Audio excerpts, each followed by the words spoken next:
some of you may be wondering what I was pounding on the soundboard. That's because I installed these little nails. Creates these little holes. There's another one.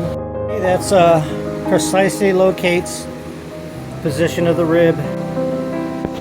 So next is gluing on the ribs. All right, thanks for watching.